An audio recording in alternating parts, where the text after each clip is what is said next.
Hello again from Fired Up. I'm your host for the show, Bob Irwin, broadcasting from Rigel Studios here in Las Vegas, Nevada. This show is about guns, related politics, and self-defense. Fired Up is on my website, Fired Up with Bob Irwin, as well as the American Guns and Glory Network, YouTube, and numerous other media. If your local internet provider doesn't carry Fired Up, ask them to do that.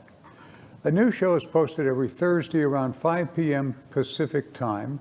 Our audio is rebroadcast for radio listeners on Saturdays at noon on the Nevada Talk Network. You can check out KELY1230.com for a station in your area of Nevada. If you have questions or comments, send me an email to bob@firedupmail.com or leave a message on my office recorder, which is 702-257-1060.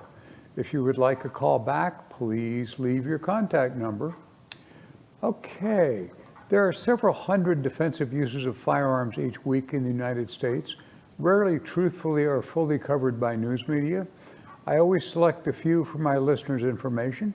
Most are good shootings, some not so good, but all are educational for those of you that keep a defensive firearm at home or carry one out in public. Now, individual incidents are generally adjudicated under local law. The advice given here may not apply in the area where you live. Advice from a local gun knowledgeable defense attorney is always recommended. Stories are often paraphrased for clarity by translation from police jargon, lawyer speak, and regional dialects into standard American English. Incidents are as reported with the names of the participants deleted. The names of the cops, lawyers, and media are generally used. This first story comes from a publication called huntingnews.com. They reported this week on House Resolution H.R. 127. It's an updated anti-gun bill from last year that will crush firearms rights if enacted. Some bills simply ban certain types of firearms or ammunition. Others place obstacles in the path of owning firearms or ammo to make these items more difficult and expensive to obtain.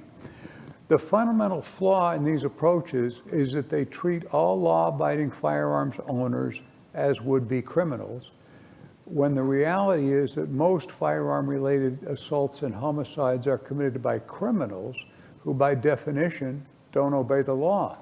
They're criminals.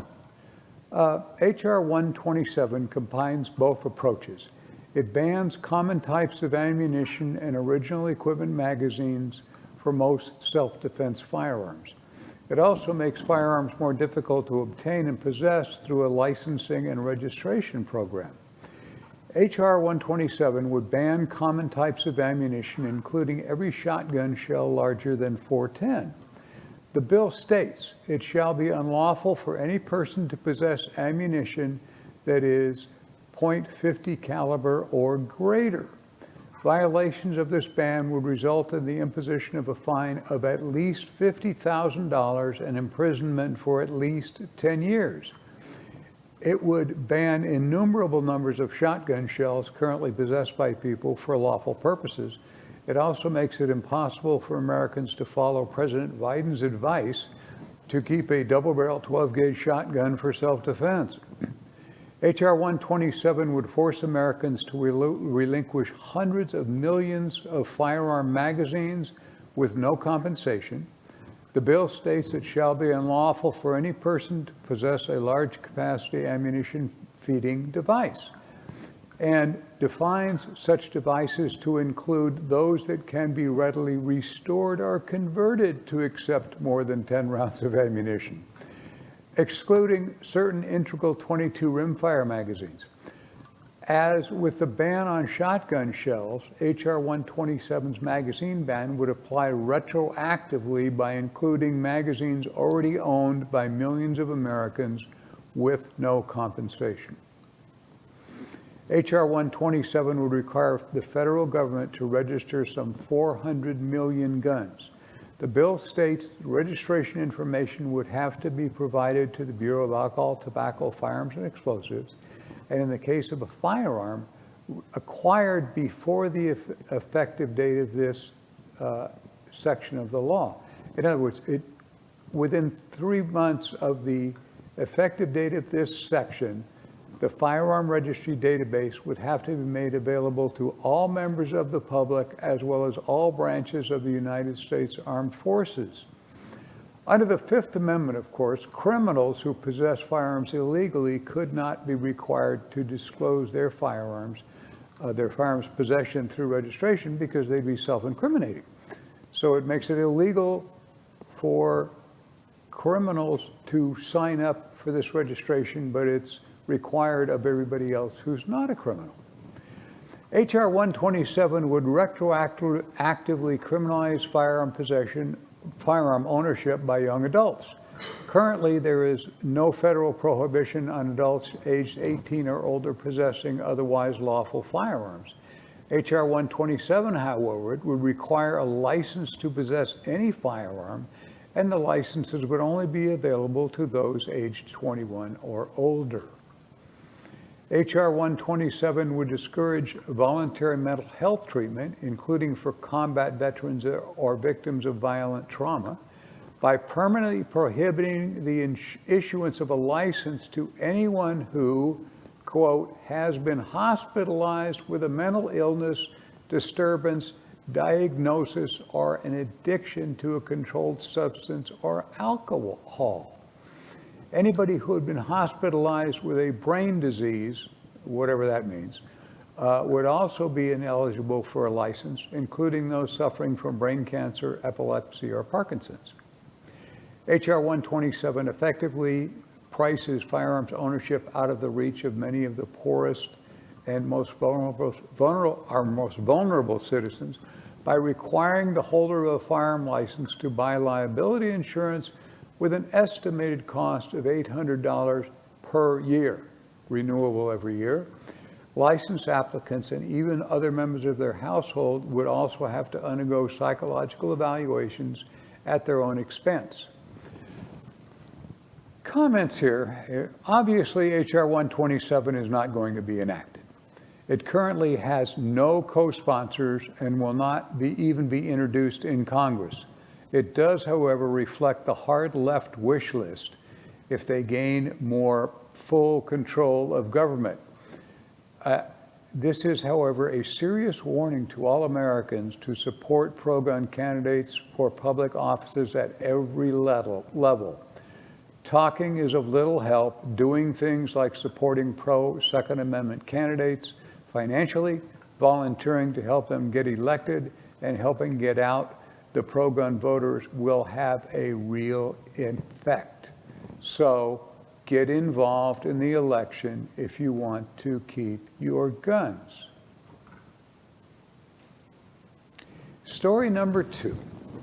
A writer named Dan Zimmerman, he's with the truthaboutguns.com, ran a story on March 3, 2021, just a couple days ago from this broadcast, that bears repeating, so I'm going to repeat it here. This is Dan Zimmerman speaking.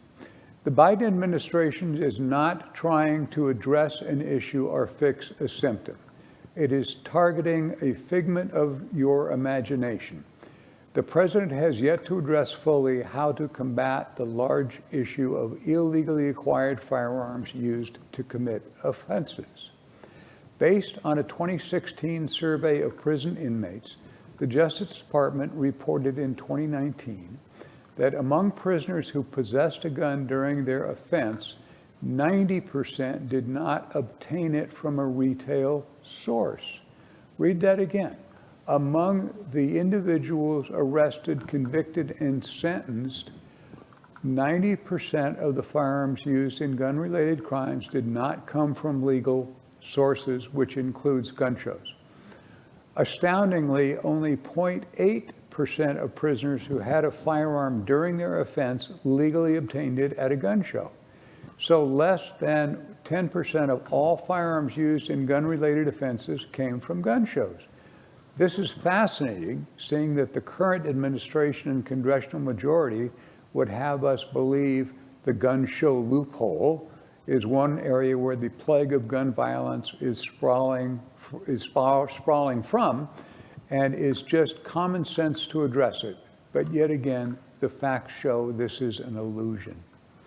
What is not an illusion is this.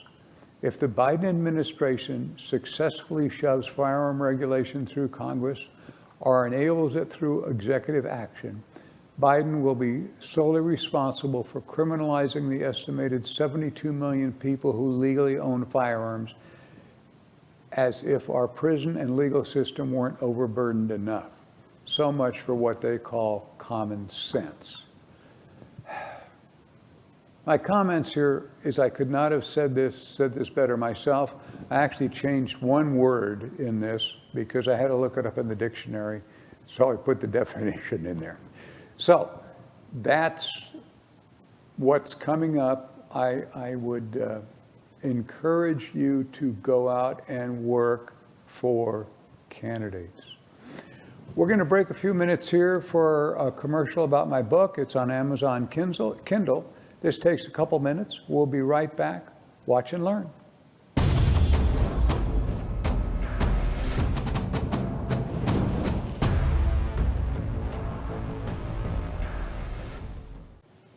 My latest book, Self-Defense with Firearms, Use of Force in Nevada, is now available on Amazon Kindle for $4.95. You can download it now.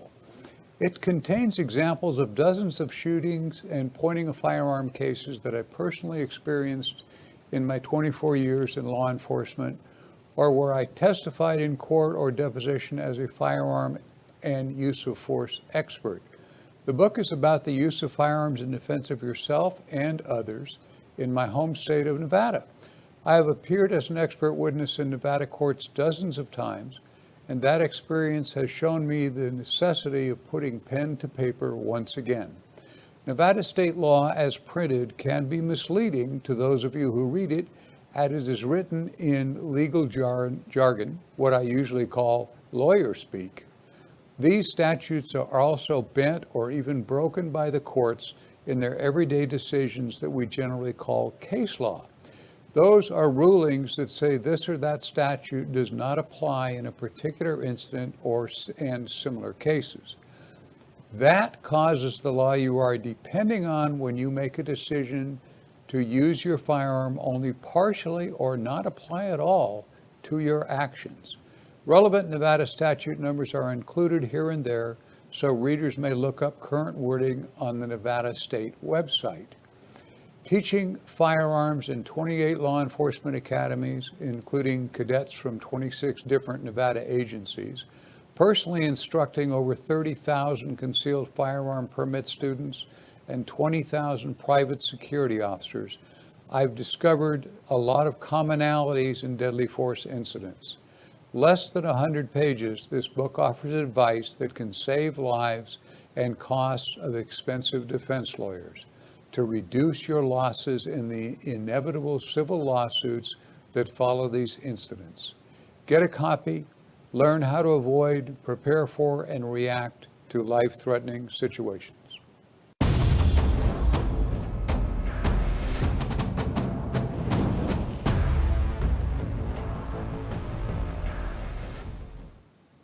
And here I am again.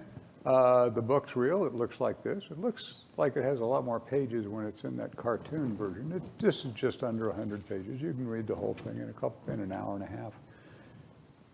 Get one of these if you own a gun. There's a lot of good advice to how to stay out of trouble and not lose your house and so forth. It'll be well worth the cost if you get involved in a shooting. Okay.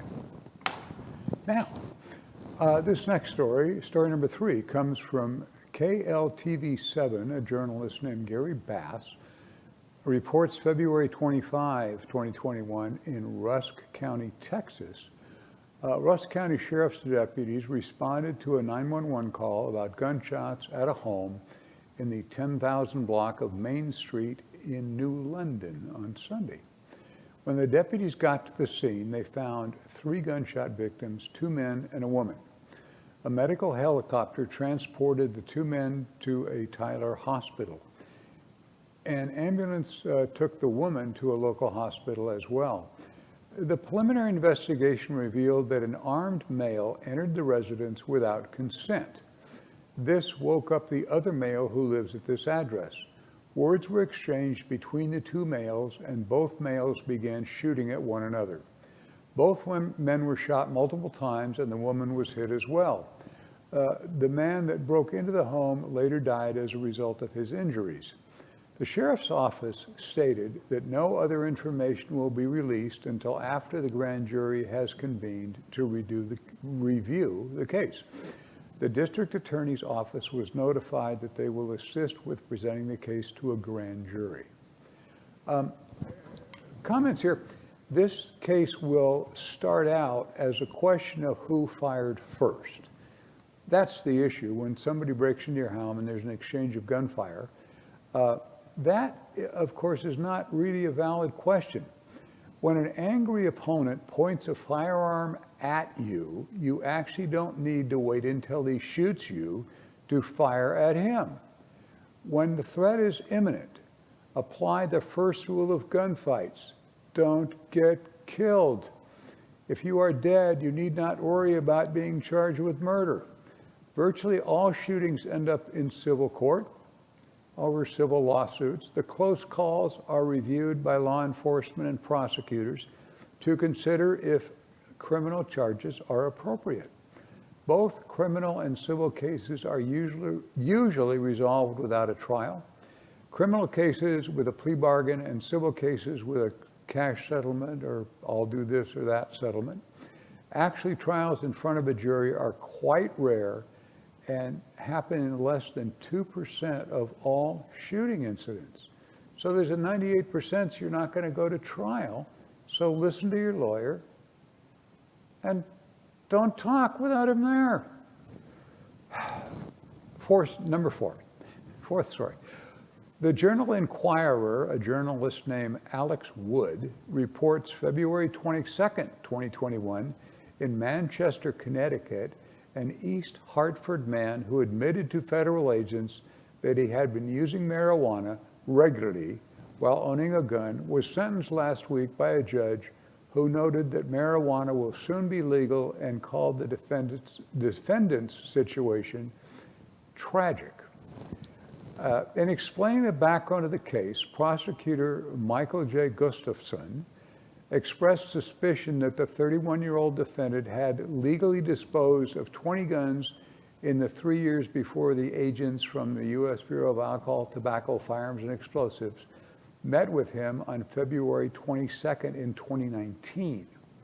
According to the prosecutor's sentencing memorandum, the only thing the defendant admitted to the ATF agents during the meeting at his East Hartford home were that he had smoked marijuana twice a week for the last 10 years and that he lacked a prescription for marijuana. The defendant led the investigators to a safe that contained a semi-automatic handgun. The 31-year-old told the agents that his other 20 guns had been stolen along with his mother's sport utility vehicle when he left the vehicle running with the guns in the back seat. He and his mother had reported those thefts to the East Hartford police 3 days earlier, 3 days before the ATF was talking to him in his house. The agent told the defendant that let me start over, this is the important part of this thing. The agents told the defendant that his illegal use of marijuana made it illegal for him to possess guns, and they took possession of his semi-automatic handgun. He pled guilty in October 2019 to possession of a firearm by an illegal user of a controlled substance.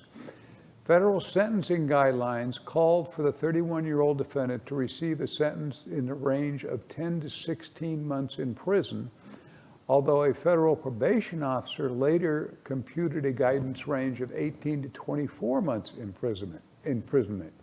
His actual sentence was 3 years probation. Comments here, the judge shows a great understanding of basic fairness As marijuana is legal just about everywhere in America, the judge chose a penalty that actually fit the crime, or in this incident, the lack of a serious crime. I do not personally believe that anyone should be using a firearm when under the influence of drugs or alcohol, as the risk of making a poor decision is always higher if you've had even one beer.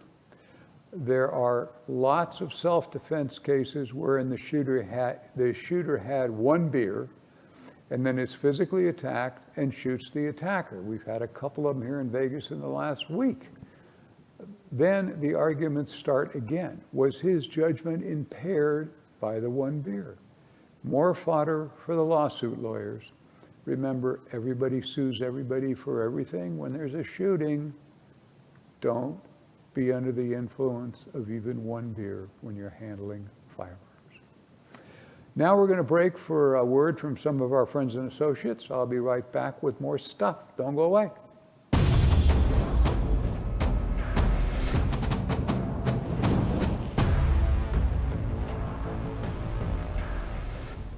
Freestyle Martial Arts, located at Jones and Russell here in Las Vegas. You can reach them at 702-551-9009. That's 702-551-9009. CCS Gunsmithing.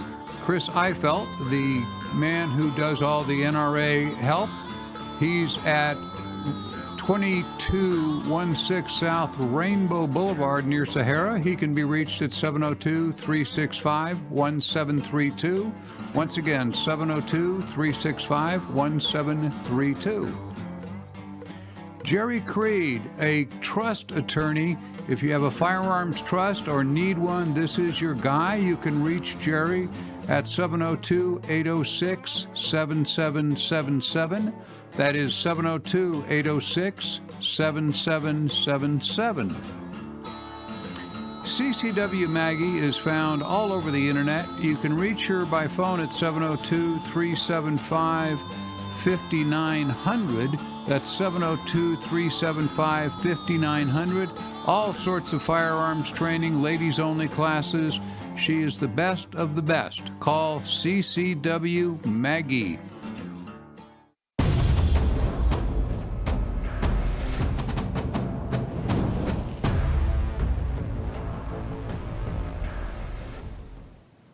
And we are back. This next story also has to do with marijuana and guns. So here we go. Fox 2 Now, a journalist named Kevin S. Held, reports February 25, 2021 in Wildwood, Missouri, according to Vera Clay, a spokeswoman for the St. Louis County Police Department, a shooting took place just before 8 in the evening in the 1100 block of Eagle Crest Road. When officers arrived at the residence, they found a 17-year-old dead with at least one gunshot wound. Another man had been shot and was rushed to a local hospital. His injury was not life-threatening. Investigators learned at least 4 people were inside the home when the victims arrived. The altercation occurred and shots were fired. Detectives said this shooting was not random. The victim and residents were known to each other. Police said the 18-year-old shooter was confronted in his home by 2 intruders looking to purchase marijuana. Because the pair forcefully entered the residence, the 18-year-old was able to invoke his right to self-defense under the Castle Doctrine. The county's Bureau of Crimes Against Persons is leading the investigation. Anyone with information on this case is asked to contact the St. Louis County Police Department. Their number is 636-529-8210 if you have information on this case. Comments: the Missouri Castle Doctrine apparently applies to criminals also. The state website says that only medical marijuana is legal at the moment, so apparently these intruders were only aggressively filling their prescription. The law on this in my home state of Nevada is unclear and changes on an almost daily basis. Perhaps it is the same in Missouri. As usual, when the media interviewed the nearby residents, they commented that this incident was strange, as this is a quiet neighborhood. That's just silliness. Violently trying to fill your prescription, and a drug house can use the Castle Doctrine as a defense. Amazing. We're going to break one more time for a briefer word from a few of our friends and associates. I'll be back in just a moment.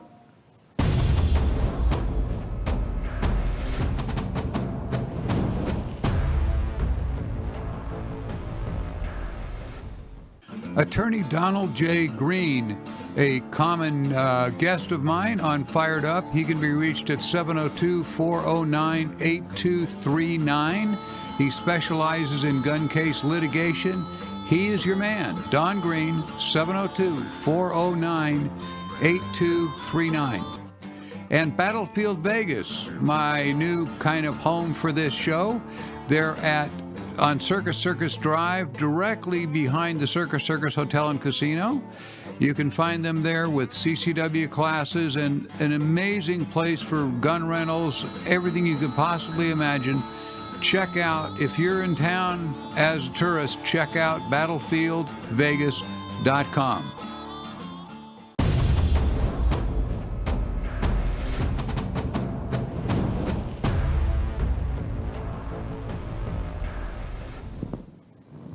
And here I am, a publication called Columbian Breaking News, a journalist named Jerzy Shedlock, reports March 3, 2021, an alleged jewelry thief was held at gunpoint by a witness who initially chased the man, became cornered and felt compelled to draw his weapon. A Vancouver police officer was sent to the incident just after 6:30 in the evening. A 41-year-old suspect was arrested on suspicion of first-degree theft on Monday after he allegedly ran off with 2 rings that he had been inspecting at JCPenney's in the Vancouver Mall. The Vancouver Police Department spokesman, her name is Kin Knapp, said a person witnessed the theft, so he chased the 41-year-old into the parking lot of a nearby hotel. That witness was cornered near a fence at the hotel. Spokeswoman Kim Kapp continued, the suspect then started coming toward the citizen, which put him in fear for his safety. The citizen, who has a concealed weapon permit, displayed the firearm and asked bystanders to call police. Good idea. The citizen was determined to have pulled out his gun in self-defense. Knapp added that the police advise against pursuing suspects, especially for property crimes. She added, call 911, provide as much detail as possible, and let law enforcement respond. These types of encounters can be dangerous, and we don't want citizens getting hurt unnecessarily. The investigation found the store employee believed they were helping the 41-year-old select a ring for his girlfriend. He claimed he wanted to check the clarity of those chosen rings. While doing so, a witness in the store made a joke, now don't run off with those. The employee stated right at the moment the suspect looked straight at her and then started to flee toward the exit. A family who saw what happened tried to block the 41-year-old from running away, but he escaped. That's when one of the witnesses continued to chase the 41-year-old suspect and ended up keeping him contained until officers arrived in the area. Police recovered the 2 rings, which were valued at around $12,000. The 41-year-old made his first appearance Tuesday in Clark County Superior Court. That's their Clark County, not ours. Judge Gregory Gonzalez granted supervised release in the case. His arraignment hearing has been scheduled for March 9th, a few days from now. Comments. The police spokeswoman was certainly correct to advise against pursuing suspects, especially for property crimes. Call 911, provide as much detail as possible, and let law enforcement respond. On occasion, misdemeanor crime suspects turn out to be hardened criminals who have chosen to die rather than to return prison. Call 911, record what you see on your cell phone. Always let the professionals handle it if you can. I'm going to add in this episode a training tip. We used to do this all the time, and this last 2 weeks I got a couple of questions on my response emails about shotguns for home defense. And so I just want to go into this a little bit. I wrote that in the outline. Several questions came in reaction to media comments about shotguns for home defense. In the average house, condominium, or apartment, any firearm that takes 2 hands to use is a mistake. If your residence is in a rural area with lots of acreage, a shotgun or rifle may be appropriate, but in areas where most Americans live, a 2-handed defensive weapon is problematic. Okay, let's say that someone is trying to break in by beating on your door in the darkness of the middle of the night. First, you grab your firearm, then your phone to call 911. Next, you find and grab your flashlight. You have now used up 3 hands. Make sure the front door is locked by flipping the deadbolt. So, did you put your firearm down or phone down to do that? Wait, 911 wants to confirm your address. Now you hear a noise at the back door. Have you got control of loved ones or the dog that came at the same time? You get the picture. Everything is happening at once. You've only got 2 hands. Any firearm that requires both hands to use is a handicap. Long guns are really hard to manipulate in tight spaces. It's difficult to use hard cover. Having a family plan helps a lot, but 2-handed firearms makes everything a lot more complicated.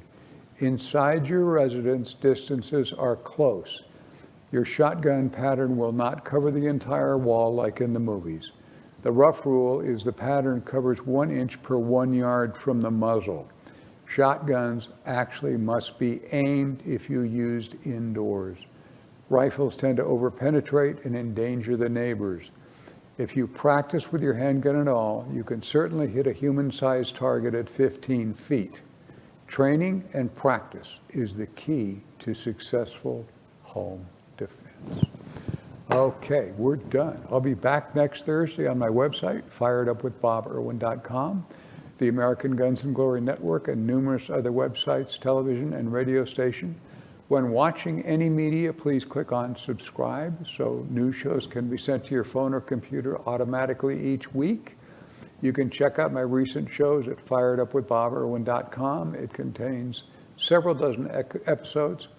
My logo merchandise, hats, shirts, and books are available at Battlefield Vegas, just behind Circus Circus on the Las Vegas Strip. You saw them in one of our little commercials in the middle. Go there. Great place. They also, on their outdoor facility, you can crush a car with an Abrams tank, and they provide transportation. You can find them at info@battlefieldvegas.com. Thank you for watching Fired Up with Bob Irwin. We'll be back next week with more stuff. See you then.